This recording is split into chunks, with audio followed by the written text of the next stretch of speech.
I'll just say hello to everyone. Sorry we're a little bit late. Good old technology does still get us now and then, even though we're getting better and better at their Zooms. But hello to everyone out there. And I'm Rebecca McQueen, and I'm from Birth Centre Australia. And today I'm so happy to have you along for what I know will be some valuable time spent for either you, someone in your life that you know and love, as we discuss an incredibly important topic today, one that's vital to part of a safe pregnancy care and may potentially even be life-saving information for your baby, that being the importance of understanding your baby's individual movement patterns. The thought of losing a baby during pregnancy can be a great source of anxiety for expecting parents. And today we hope that by increasing your knowledge and awareness that you may feel better equipped to discuss possible risks with your midwife or your doctor, as well as understanding some of the things that you can do to try and get the best possible outcome for your baby. So today I'm joined by Claire Foord, who is a mother, an artist, an educator, and an award-winning advocate. Claire is also the CEO and founder of a not-for-profit charity, Still Aware, an organisation dedicated to communication around risk reduction in pregnancy and for stillbirth prevention. Hi Claire, and welcome. I'm so honoured to have you today. Thanks so much, Rebecca. And look, for everybody out there listening today, I just hope that you find our chat to be empowering and walk away feeling informed. That's what this is all about. And I just really appreciate you asking us to come on and really talk about something that is a bit taboo and can be uncomfortable for some people, but hopefully help to enable whoever is listening today to feel empowered and part of a community to help create change and keep babies safe. That's what we're all about at Still Aware, and doing so without fear or concern, really just about being informed and empowered to make the right choice for you and your baby. So thanks for having us. Thank you, Claire. I'm just always taken by people who throw their own personal passion and experience into doing what they do, and certainly your drive and your passion about bringing awareness and opening this discussion about a difficult topic that is sometimes taboo to talk about comes from a very personal place. Can you tell us about your story around why you've become the passionate advocate for education that you are to help parents better understand the importance of knowing their baby's movements? Yeah, sure. Look, and I think you do have to know my story a little bit to understand why it is that Still Aware exists and where we came from. You mentioned I'm a mum, and I absolutely am, and I've got 3 beautiful children. I've had 7 pregnancies, 3 deliveries, and I've only got 2 children here in my arms to hold. So my journey stems from my own experience, and I suppose I need to give you a bit of an understanding of what that's like. And, for those who are, going through the stage of conception or are pregnant right now, who are watching, I think you can all understand that being a mum and being pregnant, and you are already parents. And I was besotted with my firstborn, who was Alfie, or who is Alfie. And she was somebody that my husband and I had waited for a really long time, and it was through 3 years and IVF that we waited for this beautiful little girl to be gifted into our life. And I had a blissful pregnancy, but I had found out the hard way that in this case innocence was not in fact bliss. And I went into my pregnancy very well prepared, I thought. I had a private obstetrician, a private midwife.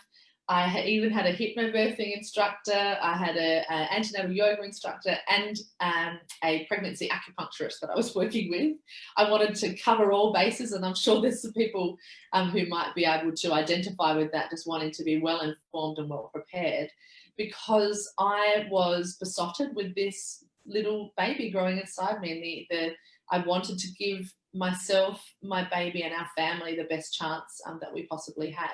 So I read books, I downloaded apps, I asked if there's anything else I need to know. I talked to people, but I'm one of those people who I want the information, feed it to me.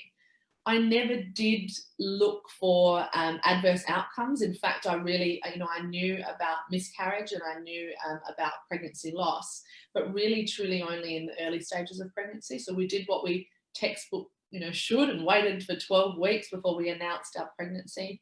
And, we were welcomed with, so much joy, and everybody being so congratulatory. And our pregnancy was textbook. And I say that with a little bit of terseness, because I don't truly believe there's such a thing as a textbook pregnancy. I think every single person is individual, and every single baby is individual, as is every single pregnancy.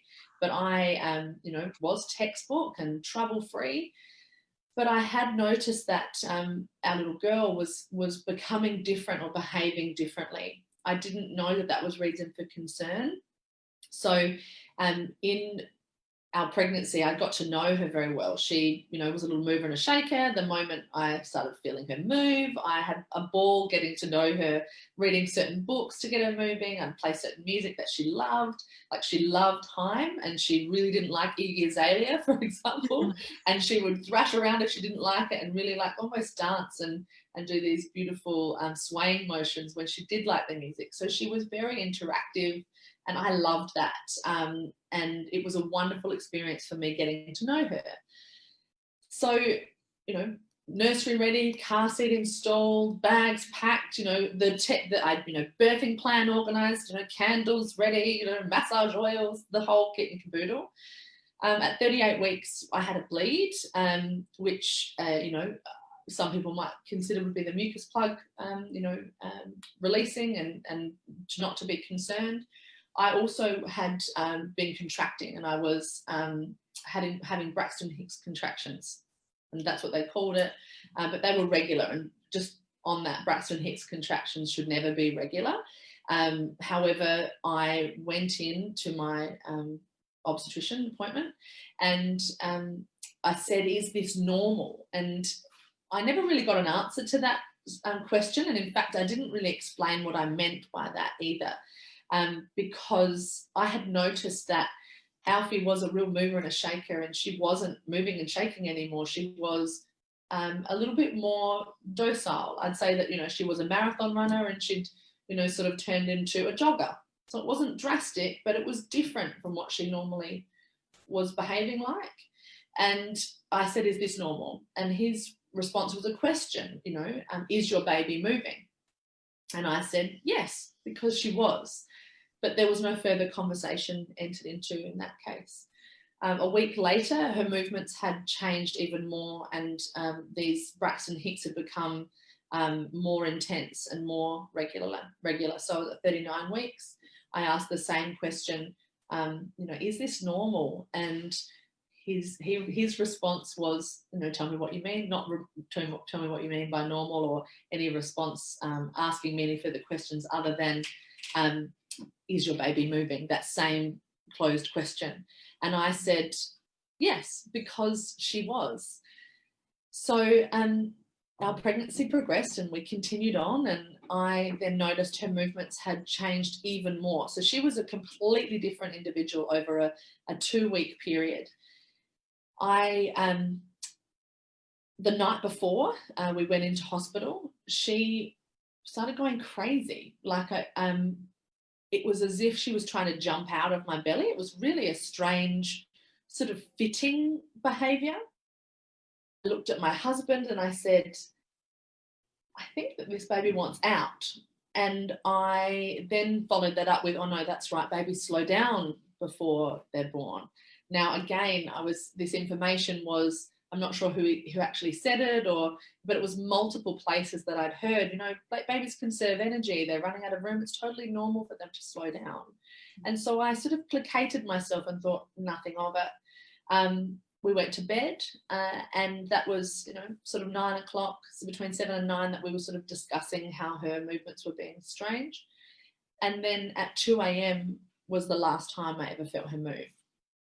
I got up, I went to the bathroom, and she didn't respond when she normally always responded when I went to the bathroom or moved about at night. And my husband woke up and he looked at me and said, "Are you okay?" And I said, "I think so." And, but something just didn't feel right. And I was uncomfortable, a different type of uncomfortable. Sure, there's, pelvic pain, but this was this was weird. It didn't feel right. So in the morning he got up, as he always did, to go off to work at 6 o'clock, and he kissed my belly and rubbed our baby, and said, see you later on. And I immediately started to try and wake her up. So I had a glass of orange juice. I laid down, again, all these, I suppose, old wives' tales, and poked my belly and prodded it, and she didn't respond. So I, and you mentioned I was an artist, and I started stretching canvases because that was really loud, and she usually would jump when a very loud noise would happen. And she didn't jump, like there was not even a budge. I then picked up the phone and I rang my doctor, and I was asked the same question: is your baby moving? And this time I said no. So I rang my husband and I asked him to meet me and we were going to hospital to have the baby, because I was instructed to go to the hospital and that the obstetrician would meet me there. Like I said, I felt weird, but I didn't really know why I felt weird. So I was prepared. I thought, we're going to meet our little girl, meet our baby. And I had my bag, my husband's bag, her bag in the car. The car seat was already there, like I mentioned before. And we drove in silence because something just didn't feel the way we imagined it to feel. I was still, having these regular Braxton Hicks contractions. And I got to the hospital and I was ushered to a room in the far corner of this small private hospital. And the midwife got the Doppler out and she popped it on my belly. And I instantly said, why didn't she kick it away? She always kicks it away. Like whenever that cold gel or that noise would go on my belly, she always responded, and she didn't. And the midwife said, just a minute, I'm going to go get the bedside ultrasound machine. So she trundled that in, and there was a lot of, it was silent tension happening in the room at that time. And she got the ultrasound machine out and she put it on my belly. And I remember vividly looking at that screen, and it was perfect in the sense that she was completely still. And this was this traditional ultrasound photo, but there was one big gaping hole, and that was, I couldn't see her heartbeat. And I looked at the midwife and I said, I can't see her heartbeat. Why can't I see her heartbeat? And I was kind of panicked, obviously. And she just looked at me and she said, I'm sorry, but there is no heartbeat. I still to this day cannot describe quite what that feels like. Everything is probably the best way to describe it. I was shocked. I wanted to scream. I wanted to lash out. I didn't want to speak. I wanted to be left alone. I wanted to be hugged, but I also wanted to, be, held. I wanted to bash things.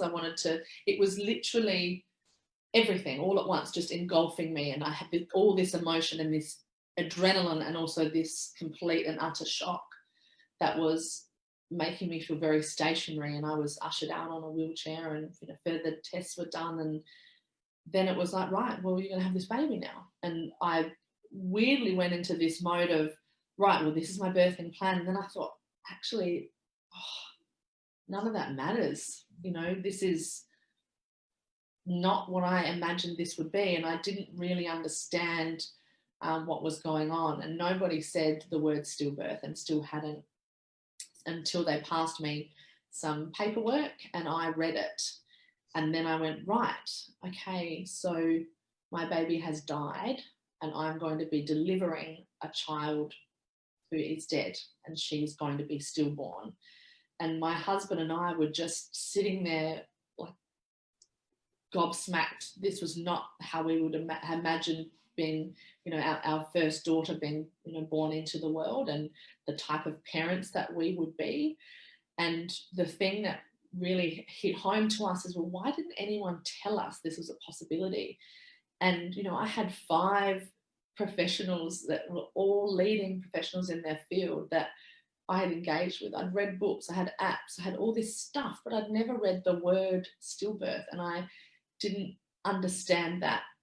So when the midwife said to me, this is really rare and you're really unlucky, I just thought, okay, well, that's why no one said anything, because it's super rare. Now, when I think rare, I think like 1 in a million, right?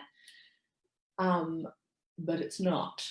And when 2 doors down, another woman is delivering a stillborn in the same hospital as you, in a hospital that only has 6 birthing suites, and I was made aware of this, I then went, that doesn't make sense. How can 2 of us be delivering our baby stillborn, and yet there's only 4 other rooms available for live babies? That maths doesn't work for me. So Brad and I started counting. Basically, we went through the Australian Bureau of Statistics data. It sounds a bit naff, really, but this is what we needed to make sense of this. We went through the Australian Institute of Health and Welfare data, and I then was calculating it and recalculating it and thinking, this cannot be right. I started looking at research. I started looking up the word stillbirth, and I realised that in Australia, it's actually far from rare. In fact, I would go so far as to say it's common. That 6 families every day were experiencing the same thing that we were, and I couldn't understand why we didn't know about it. And I, was told, everyone knows about stillbirth. And I said, yeah, I knew the word. I've heard the word before, but I actually mean in terms of medieval times. I thought this was olden days type stuff, not now. We can do better, and we need to be doing better. And the thing that made me feel encouraged was that overseas they have done better, and that with information, and tools for prevention, I could have saved Alfie's life. And, she was born perfectly healthy, well, with no illness, no abnormality, and no predisposition to any genetic sickness as far as they could tell. And she just simply was born without breath. And she deserved better, she did, and babies in Australia deserve better.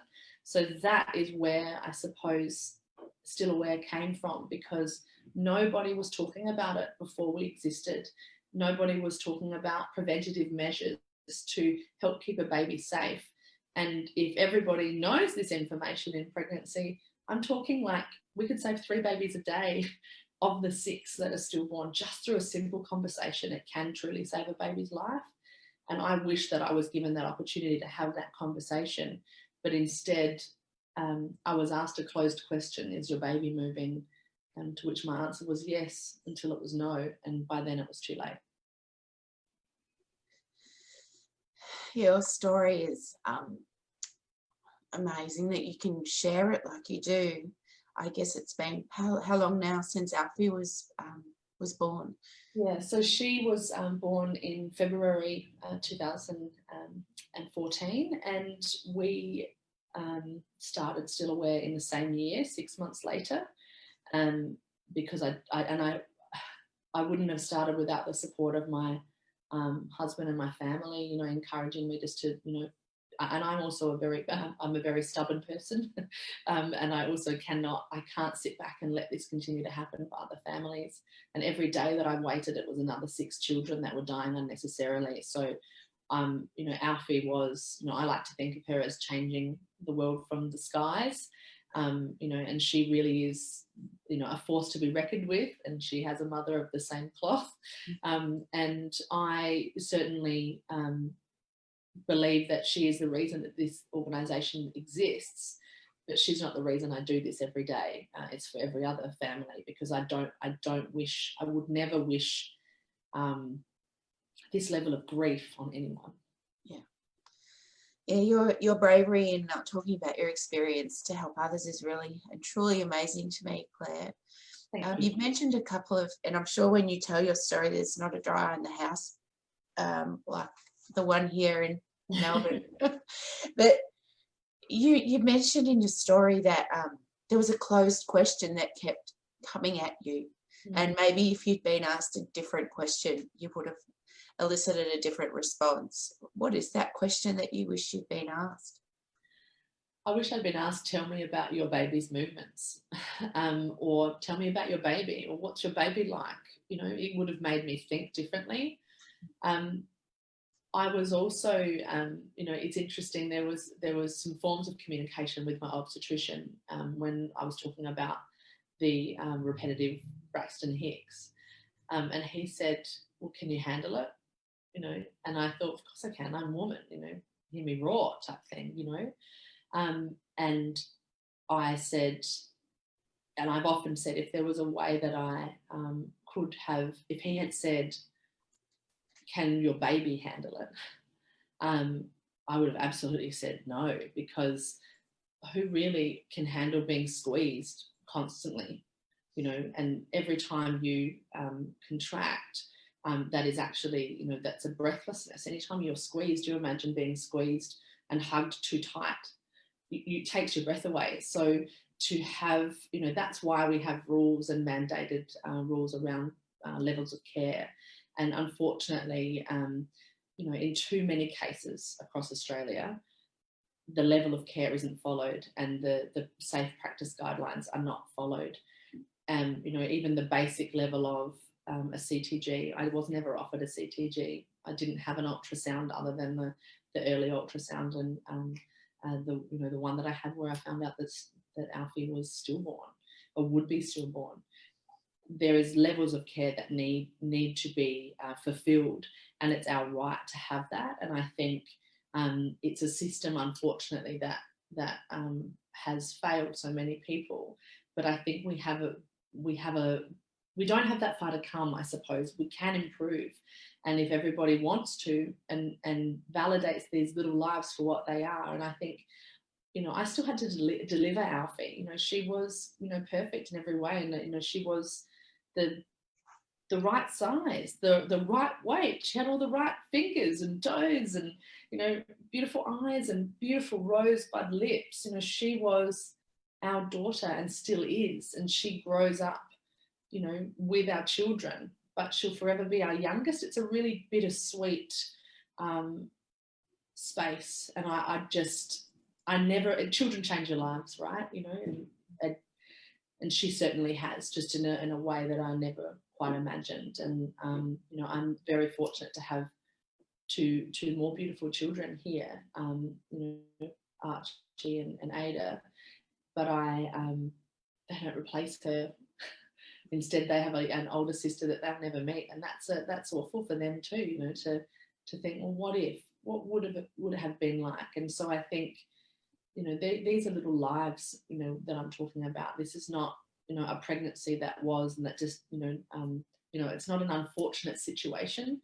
You know, a death occurred and a life was lost, and she should be here today, and she could be just like so many other babies that are in the same space as her. And, you know, I want to do better, because we can do better. And I think when we know better, I think we should do better. But what our whole method is how do we change habits so that we actually want to do better, and that we can see these little lives for what they are, which is babies and children and people's livelihoods and their families, rather than a statistic and a number and a pregnancy that just was never meant to be, because that's not the truth. And these statements are unnecessary. So I just wish that I was asked more about her in pregnancy, and given the opportunity to understand that the way I got to know her was also helpful in caring for her. Because truly, you know, nobody but mum has 24/7 with the beautiful baby and their child growing inside them. So there is so much knowledge we can gain from the interaction between mother and child, in the same way that a child outside of a uterus, a child that is born, who does the pediatrician ask? They can't ask the child, so they ask the mother. And it needs to be the same in pregnancy. We need to ask the mother, how is your baby? Tell me about your baby. Is anything different? Is there anything I need to be aware of? And really ask the question of the patient and involve them in the quality of care that we are providing. So you've said so much, and you did so much too. This little baby was such a wanted little baby. He was an IVF baby, so prepared. You did everything that you could have, that you knew you could have done. There are things, though, that you said are being carried out overseas, where it's not 3 babies a day, it's far less.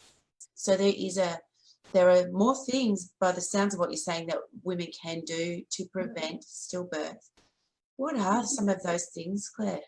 Yeah, absolutely. So I talk about it as an, active parenting in pregnancy. So, some of the methods that we've created through Still Aware are, they're super easy to adopt and they are things that we have taken from some of the best methods from overseas. Everything is backed by evidence. Everything has got the stamp of approval, not only from our board, but also our clinical advisory board, but more importantly, from our consumer advisors who say, hey, this is how I'd want to hear it. And this is the stuff that I would want to know. And this is how you can help me to be the best parent in my pregnancy.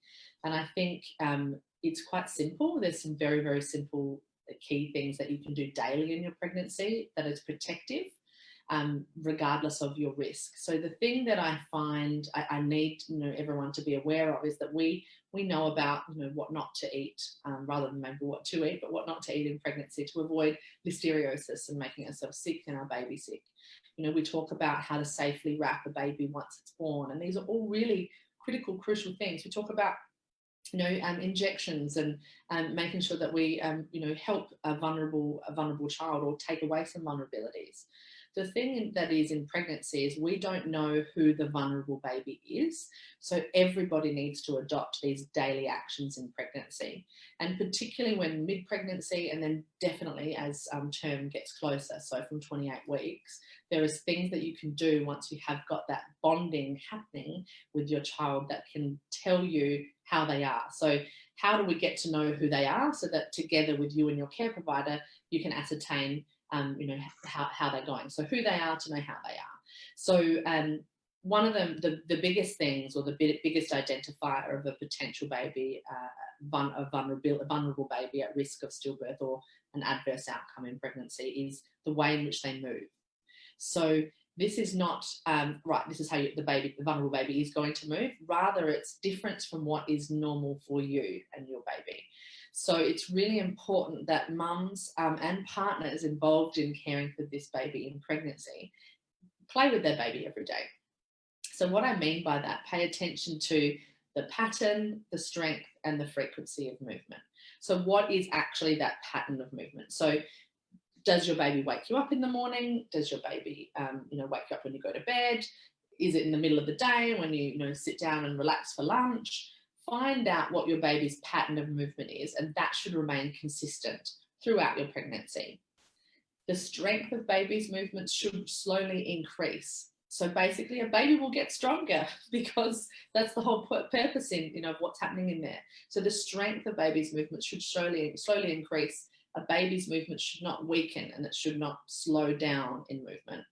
And get to know that frequency, so the way in which the baby plays with you. So is baby a marathon runner or a little kickboxer, or is it a chiller and very relaxed? So whatever is normal for your baby is what their normal is, and pay attention to that. Any change in pattern, strength, or frequency of movement needs to be reported immediately. And when I say immediately, I actually mean it. So anything that feels different or strange or unusual, you need to call your care provider right away. And there is protocols that they will follow to ensure that everything is safe for you and your baby. And if it isn't, they will go and follow further protocols. If it is, great. You've had a really good insight into knowing who and how your baby is. You go home, everything's fine. And if you feel concerned again, don't delay presentation again. Go back in, go and get checked. Seek advice straight away. Don't wait until your next appointment. Don't wait till the next morning. Straight away. It's like time is of the essence. It's imperative. The other thing that you can do very actively and easily in pregnancy is the position that you fall asleep in. So even when you are having a rest during the day, if you're feeling tired and you have the ability to rest during the day and you want to sleep, is settling to sleep on your side. So at night when you go to bed, you can use pillows to prop yourself if you want, but simply settle to sleep on either side. So it doesn't matter if it's left or right, just as long as you are on your side. Why is that important? Because you have a beautiful oxygenation. So you've got an inferior vena cava, it's called. It's a vein that runs adjacent to the aorta, and it's super squishy and malleable, I suppose. So if you are on your side, that remains nice and open. But when you are laying on your back, particularly in that third trimester and closer to delivery, when you lay on your back, it squishes. Why is that vein important? It actually enables oxygen flow to you and to your baby's placenta. So if you fall asleep on your back, the research has shown that if you're laying on your back and you fall asleep in that position, the position you fall asleep in is the position you'll stay in for the deepest and longest part of your sleep. So by settling to sleep on your side, you're sleeping safely for your baby. And both movements and sleep are good indicators of risk reductions that we can actually do to keep a baby safe in pregnancy. The other thing that you can absolutely do is trust yourself. So if anything feels strange, if you have a gut feeling, and in fact, instinct is a true and backed research tool. In fact, even on the guidelines of care in maternity setting, it does state right at the bottom, unfortunately, but it is there, that a mother's own understanding of her baby and her mother's own intuition overrides everything. We start again. The advice is go back to the beginning, check it out, make sure mum's okay, and that she knows how that baby is okay. So if you just don't feel right, something feels unusual, you just need to seek advice. Don't go to Dr. Google. Don't go searching for an answer to placate your concern. Your body gives you that, the fight or flight, or that concern and that gut instinct to know that something's not quite right, because it might not be. And it may be, it doesn't mean it's going to be an indicator of stillbirth in every case, but it might mean that there's some vulnerability there. And it may be purely just a knowledge gap, or it might be something that you need to be informed about. Or it could be that your baby is vulnerable and needs to be seen. And don't compare your pregnancy to anyone else. That's the other key takeaway that you can do daily. If you see your friend down the street who's the same gestation as you, and her baby is super, super active, and she's having a lovely time and wandering around and she looks like she's glowing, and you're the opposite end of the scale and you're feeling exhausted, your baby is, kind of a placid, chilled out little child, and you are just going, I can't cope. That is your pregnancy and that is your baby. And despite what everyone thinks, there isn't this textbook way of being. So trust yourself, trust your baby, and respond immediately. And anything that feels different has to be reported. But you can, to alleviate some of those things and get to know what is your different, pay attention to what your baby's doing with their movements and settle to sleep on your side and just trust yourself. That's the easiest thing. And in fact, if you're watching this and you think, oh my God, I don't know where to go to get all that, just go onto our website, which is stillaware.org, and all of that stuff's there. And, you can order magnets for your fridge and, literature, and there's things in here about the stuff you have to look out for, timeline, common questions you might be asking yourself or need to ask your care provider. And there's plenty of information in there if you are seeking it, and key reminders to stay active in your pregnancy and actively interact and play with your baby daily. It's a really nice mindfulness exercise too, what you're talking about, that plugging into your baby, which it sounds like you were doing beautifully and naturally with Alfie. You're very connected and very aware of her patterns and what she liked and what she didn't like, and that connection that you had sounded so lovely, because it started right from the minute you felt her kick, you were tuning into her. Yeah. And sometimes I think that women, sometimes you've got other babies that you're looking after, or you're working and you're busy and you're busy and you're busy, and your baby's just fine, they'll grow, they'll do what they're meant to do, but that taking time to plug in and connect is such an important emotional thing to do as well, I think. Absolutely. Yeah. 100%. And I think you're going to have to do it when the baby's here. So start getting used to it now. They're going to interrupt your day. So start getting used to it now. Spend some time hanging out with your child and getting to know who they are. And if you have other children, even if they're young, or even if they're, they're older, or even colleagues, find your support group and find your niche that works for you. If you play music when you're hanging out with your baby and playing, that's what you should do all the time. If it's that you sit down and you do have a cold drink, do that all the time. If it is when you're laying on the couch at night or before you go to bed, as long as you find that routine and that pattern for your baby and make that consistent, as long as you do it at least once a day, but hey, you can do it multiple times. And, certainly if you've got an active baby, you might find that easier. But, absolutely, if you are finding that you're struggling to find that time in your day, this is time for your own self-care and the care of your child. So it's really important that at least once a day And if you're struggling to find that time, choose the time just before you go to sleep to interact and to hang out with your child, and just find that pattern of movement and pay attention to the strength and the frequency. But if you're going to bed and you go, oh, this is not normal, this is not how the baby was behaving the night before, and I'm concerned, then you're going to hop straight back out of bed and you're going to go straight in and get checked. Be popped on a CTG, chances are you'll be there for 20 minutes and they'll check it out, everything will be fine, you'll feel reassured, but you are not wasting anybody's time. They need to hear from you and they want to. So they're there to care for you and your baby, but they cannot do that without you. You're the key link there, that mum, baby and clinician working together. And when I say mum, that's family, you and your support group. Please encourage your partners to be involved in this, or your birthing support to be involved in this, so that if you are second guessing yourself and thinking, oh no, I'm just wasting time, that they will say, absolutely not. Rebecca, go in and get checked. We're not wasting time. I'm taking you right now, so that you have that support behind you, so that if you are second guessing yourself or feeling like, I don't want to bother anyone, just know you are not. You have every right to feel empowered and to parent your child in the same way you would outside of pregnancy. I hope that makes sense.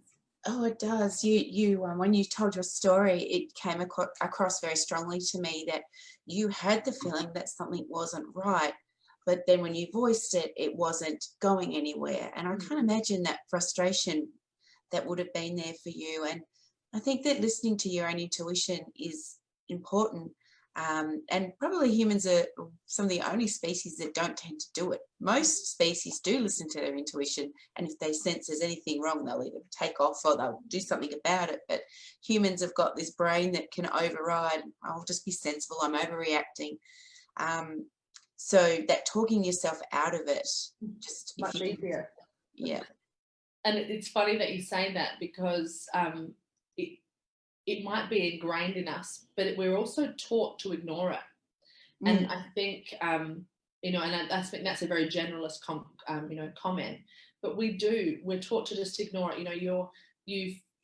And look, let's go to childhood, hug that person.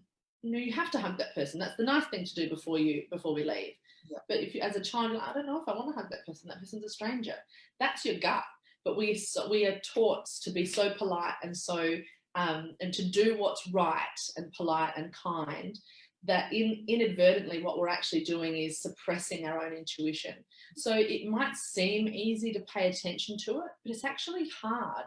And so by doing something like this, and like you said, it's integral that we listen to what that little inner voice is, and also remind ourselves that our brain is also part of our body. So we think, yeah, the body's just going to do it. People have been birthing for years, and the body already knows. But every single part of you, every little part of you is part of your body. So if your brain says something's not right, if your gut says something's not right, if your heart says this, I feel uneasy, you need to listen to it. It's all connected, and what I love is that Alfie is forever part of me.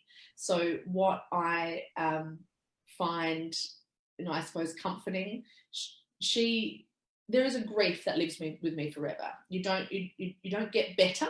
Grief doesn't go away and the trauma doesn't go away, but you do get better at it. And I've learned to that space of emptiness is filled with her, so it's no longer empty. But also I love the inkling that her blood is my blood. There is part of every baby that you've ever held inside you in a pregnancy. Part of their DNA prints on you and is left with you. So she truly is part of me forever. And I think that's a beautiful thing for parents out there, for mums out there who are expecting, to know that you and your baby are so connected. You cannot have a pregnancy without mother and child. So use that, get to know what that is. And, it's such a unique bond. And by taking that time to bond now, it will also help that bond postnatally too. So, and there is evidence to back that up as well. So this is not only fun and enjoyable and a really beautiful thing to do, you're protecting a child and paying attention to who potentially might be vulnerable and acting quickly as a good parent should. But then you've also got this other beautiful bonding mentality where you're connecting with your child and learning who they are in the most beautiful and special way. So, take the time. Pregnancy in the end is quite a short period before you've got a lifetime, hopefully, with this child. And that's what I want. I want everyone to walk away with a lifetime of increased memories outside of their pregnancy with their baby. And, we talk about intuition, and yeah, I knew something wasn't right. Something was niggling inside me, but I also wasn't well versed. Whilst communication for me is the key to change, and I am I think a good communicator, I still didn't know how to communicate what was wrong because I truly didn't know. So I wasn't given the tools I needed to communicate my concern. And so that's actually what I'm trying to do for other families and for the clinicians too. It's both-sided. I want to help clinicians and care providers to inform women and families well, so that they are giving the tools appropriately. Because more often than not, we hear these comments of, yeah, I talk about stillbirth. Okay, how? Oh, well, I ask, is your baby moving? Well, no, you haven't mentioned stillbirth, and you also haven't talked about movements, really. You've talked about one thing, which is a potential predictor of a baby at risk, is a change in their movements, but you haven't asked anything. You've just shut it down and you've ticked a box. So really it's about re-engaging in that conversation. So I urge every single one of you out there who is expecting, if you haven't already had that conversation with your care provider, do. Say, tell me about stillbirth. What do I need to do? What can I do that's protective? And if they don't know, you can say, here, this is what I need to do. This is what I watched, thanks to Birth Sense. And I'm going to, I'm going to follow this. And this is something that I feel passionate about because I want to keep my baby safe. And that's what I'd like everybody to do, because this is super simple daily actions. It's not rocket science. You don't need to buy anything. We're not, telling you need this, that, and the other, and the best of this and the best of that. This is actually something that everybody deserves. And there is no one that doesn't deserve it in pregnancy, because for every 1 in 135 pregnancies in Australia, one of those pregnancies will end in stillbirth. And I want to change that. Your passion is palpable, and if women were to engage these practices that you're talking about, and their partners too, what do you estimate that drop could be quite quickly? Yeah, 100%. So 50% reduction in stillbirth. If every single person adopted this method and had a conversation around stillbirth, passed on the tools, and it was informed information of actions you can take. So, with this awareness around stillbirth, but this education tool to say, okay, so these are the things I need to do, then therefore we can have action and prevention. And, you're spot on. It can reduce stillbirth. And we're not just about raising awareness of the fact that stillbirth exists. The beauty of this is we've actually got information that can reduce stillbirth by 50%. So you've got this. The likelihood is that you are one of the 135 that is totally fine. But what if it's you? What if it's your baby?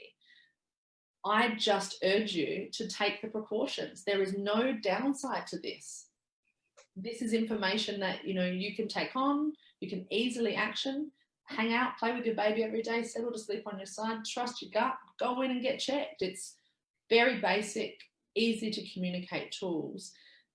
But the one thing that I would just reiterate and urge you to do is to really understand that you're not wasting time, and that anytime you need to go in and get checked, you can. You have every right to, and the doctor or midwife wants to see you. Your care provider wants to see you. They want to know. And if they say, look, everything's fine, I'm fine, make sure you are. So if you don't feel fine, or if something still doesn't feel right to you, even if the machine says it's all good, trust your gut and say, actually, I want you to check again, or I'd like a second opinion. We are entitled to that. And unfortunately, we are also ingrained to do as we are told. And I think this is something that I want you to take on, and this is your choice. This is a choice. I can say this is going to help save babies, and this gives you the best chance of helping prevent a stillbirth. And I can say that to the cows come home, but in the end, it's really up to you, and it's your choice whether you want to take it on, and it's your choice whether you do this daily. But there is no downside. there's only an upside, and it's never too early to take this on, but there is a time when it's too late, and unfortunately, I'm living proof of that. Yeah, you're right. There's nothing to be lost, everything to be gained. And this is something that women do worry about. If you're feeling feelings of concern, anxiety around anything, I always say, well, if that's something that bothers you, look into it, see what you can do about that. And that's what you're saying with this, because it is a fear that all women, I think, have. It'd be a nightmare that no woman wants to live. And what you're doing is offering a way to reduce the likelihood of the one in 135, even down to less than that, and that's a gift. So, well, absolutely. If we look at other things like listeriosis and what we do know about, like death to listeria in pregnancy, which is nothing to be, that does happen, and that's why we talk about what foods we need to eat and what we should avoid and things like that. But the chances of death due to listeriosis in pregnancy is 1 in 220,000.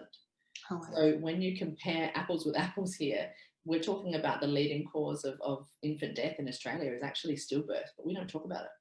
Why do you think it is, Claire? Sorry to cut you off. Yeah, no, we don't talk about it. I think it's uncomfortable. It's really, I am so pleased that we're talking about it today, and it doesn't have to be uncomfortable. And I hope that nobody's found this conversation uncomfortable. Rather, you're walking away from this or listening to this and feeling empowered and going, yeah, that makes sense. I hope that that's how you're feeling, because there is this fear that is associated with, okay, if I say it, that means I have to acknowledge it, and I've got to really do something about it. So, and it's this misconception that there's nothing we can do, this fear of inevitability, but it has been the leading cause of infant death for more than 2 decades in Australia, and that can change, and we just haven't done anything about it. But it is terribly uncomfortable to think about the 2 things that are inevitable in life, which is, life and living, and dying. And we all live and die, but nobody ever wants that to collide, and that's what stillbirth is. But I would also like us to try and read that word differently. I've come to really love and appreciate the word stillbirth, because in itself it's validating my child and all the children that are still born, because they are still born, and it is still birth. You still have to deliver, and that's a whole nother kettle of fish. You're still delivering a baby. You're still going to go through the afterbirth. You're still going to have potentially your milk come in, and more often than not, yes, that will happen. You're still going to have all the pains and the extra heartache and the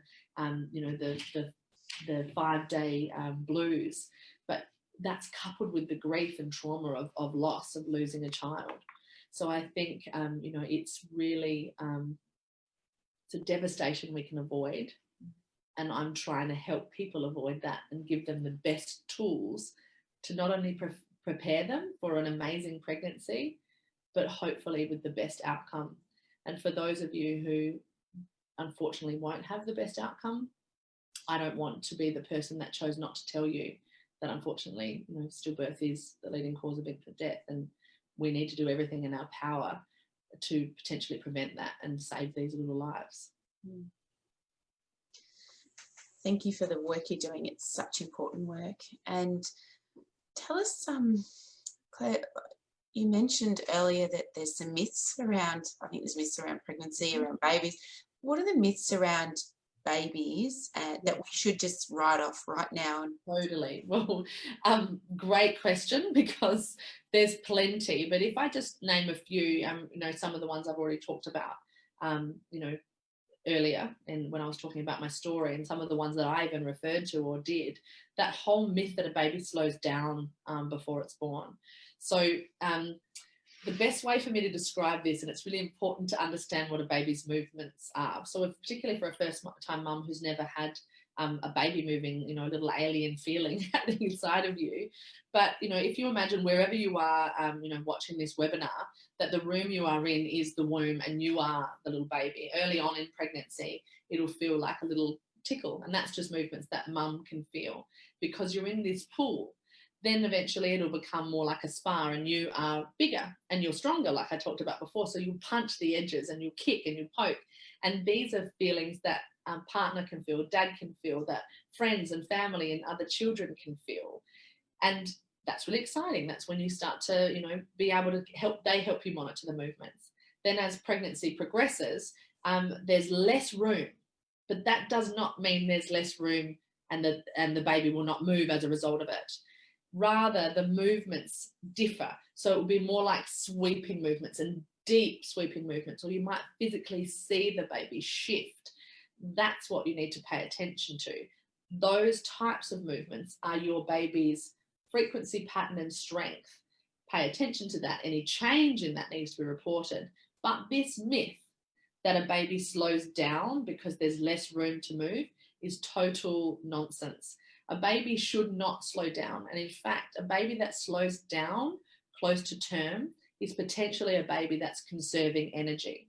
A baby that is conserving energy is a vulnerable baby, and that would be taken very, very seriously in a care provision sense. So if your baby slows down and you're feeling like your baby's conserving energy, that might be actually what's happening. They'll follow the protocols, pop you on a CTG, take a look at it, make sure everything's okay. If it is, send you home.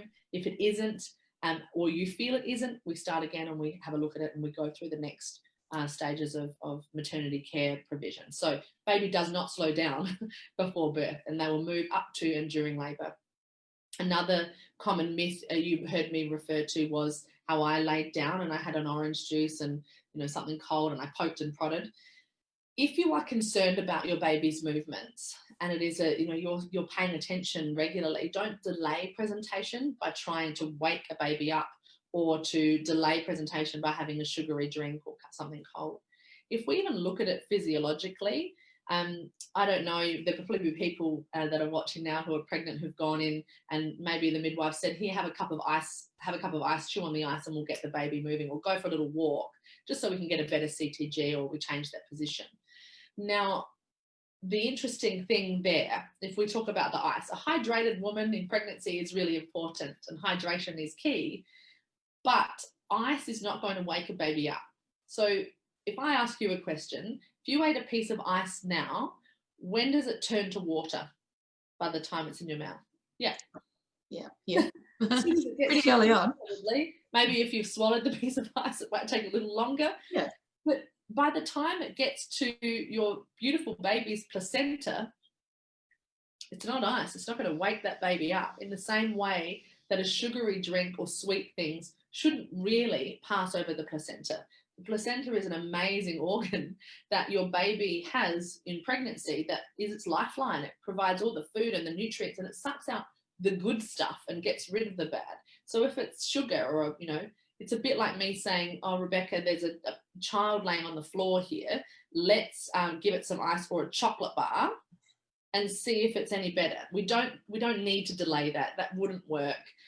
Or alternatively, if I said, okay, we'll poke and prod you, if somebody passed out in front of you and you poked and prodded and they responded, you'd be like, okay, they're cool, off I go. No way. You might have poked and prodded and they may have responded, but you need to take them in. That's not normal for someone to pass out in the street or a child not to be responsive. So in the same way as you would behave outside the uterus is the same way we need to interact with our babies when we are pregnant. So yeah, don't delay presentation by using an urban myth as in having something sweet or cold to eat or drink to get your baby moving. If you're concerned about movements, go in, get checked and don't delay. There are many other myths as well. In terms of some of the things around the movement, I think I've already probably addressed the pattern, strength and frequency, but some people might know about the counting, so that it used to be that we would count to 10 movements in 2 hours. That was a common myth that, okay, if your baby's moved 10 times in 2 hours, then it's fine, don't bother going in. But that's counterproductive because counting is definitely out and monitoring is in and getting to know, who your baby is, because a baby moves between 4 times and 100 times in an hour. So depending on the child, you can see how either it would be counterproductive and you'd end up, going in multiple times because your baby would never reach the 10 movements in 2 hours.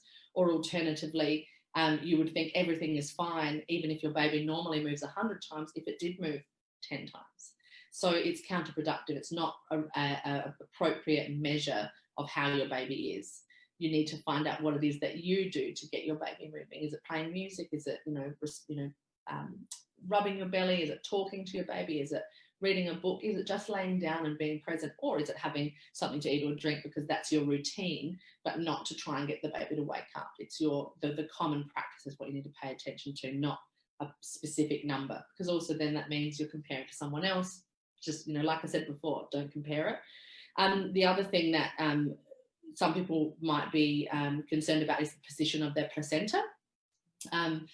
Now, the position of a placenta is always in the same spot throughout pregnancy, so it shouldn't actually change the way that you feel your baby move, but it might delay how soon, particularly if you have an anterior or a placenta at the front, it might delay how quickly somebody else could feel that baby move. But yeah, if you're concerned in any way, or you're thinking, that this isn't right, you just need to go in and get checked. So yeah, there's tons of myths that are thrown around willy-nilly.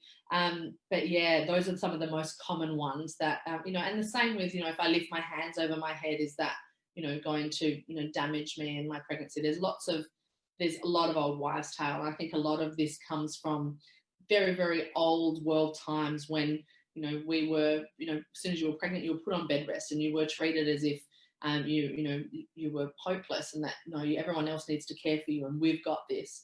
Well, in fact, this is not just a new age, and this is not something that's new information, but you are as much of an equal part of that care provision of your child as the doctor that you engage with, or the midwife you engage with, or the care provider you engage with. You have a huge sense of responsibility because you're a parent, and that same responsibility will follow you after you deliver your child and they grow up alongside you. And get used to that responsibility now, I suppose, and the choices that you have to make for you and what's best for your child. Yes, there's not a division, is there? We often think that pregnancy, birth, baby, but what you're saying is think about it differently. Think about the baby as being a little person right then and there, right through the pregnancy and after the birth. So it's a different paradigm to be thinking about your baby for many women. It is, and I think the fact that you say that, we're trying to form a paradigm shift. It does feel a bit weird, but this little life is your little life. It's a beautiful baby growing inside you, and the best way a baby has of communicating with you whilst you can't physically hear them speak is the way that they behave, and that actually starts in pregnancy. And you'll use some of the way that and the other thing is if your baby's active in utero, it's likely going to be active once it's born. So that's also preparing you for once your baby's here. And in the same way that you might have a real chiller, it likely is going to be a chiller once it's delivered. So this is a good way for you to get to know and prepare yourself for what it might be like on the outside too. I can vouch for that.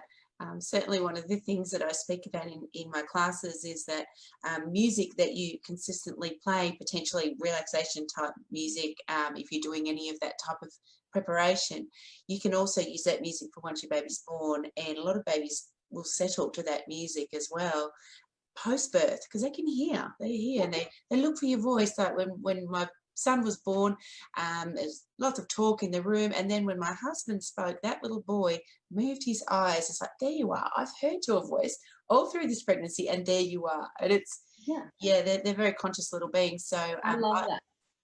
And babies have been shown to do that in pregnancy too. So as soon as the hearing is developed, in the middle, mid-pregnancy, baby's hearing's developed. Okay, are they responding to music, sound, touch? But maybe it is dad's voice, like in the case that you're, talking about with your husband and your child, that babies actually have been shown to do that, to respond. So if that's actually what you need to do as a partner to support your partner in pregnancy, then do that. Have a chat. Is your baby responding to your voice or your touch? And in the same way, you see babies totally happy being held by one person and not by the other. And that's also part of that interaction. There is a different sense, there's a different vibe that we all provide. And so pay attention to that. And, if you want somebody to be very, very connected with your baby post-delivery, involve them in this daily action. So hopefully that sticks and they feel confident with that person so that they do look to their voice or seek their touch. Yeah, gorgeous. So Claire, such a great discussion today. And I'm aware we've been chatting for about 40 minutes or so, and you're a busy person, but is there anything else you're wanting to leave us with before we say goodbye? Look, honestly, I just want to say that if there's anything that anybody needs, please ask. No question is a silly question. And, please be the parent that you all, can be, or the grandparent or the care provider or the support person. And please, if you can, I would love everyone to commit to being part of this change. We are a not-for-profit charity that do this, look, out of the goodness of our hearts, because I just don't want anyone else to experience this. And, we have an amazing group of people, of volunteers working around us, including those from a clinical perspective, to make sure that everything is validated and is clarified and truthful and is backed by evidence.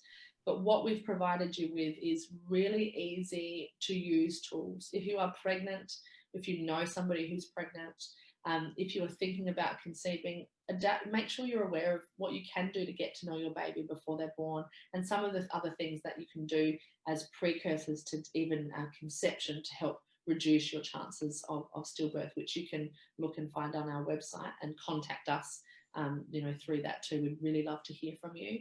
But if there's anything else that you want to know about us from a charitable perspective, what we do, the changes we're making, the programs we run, I really urge you just to get in touch. And, we certainly need all the support that we can get, in terms of sharing this message and getting it out. So I ask you all to please be the voice for the babies that can't be their own, and to please share your voice for them, so that we can hopefully, prevent or end preventable stillbirth in Australia, which is certainly doable. I think your little Alfie will be a very proud little spirit floating around, that her mum is doing this incredible work.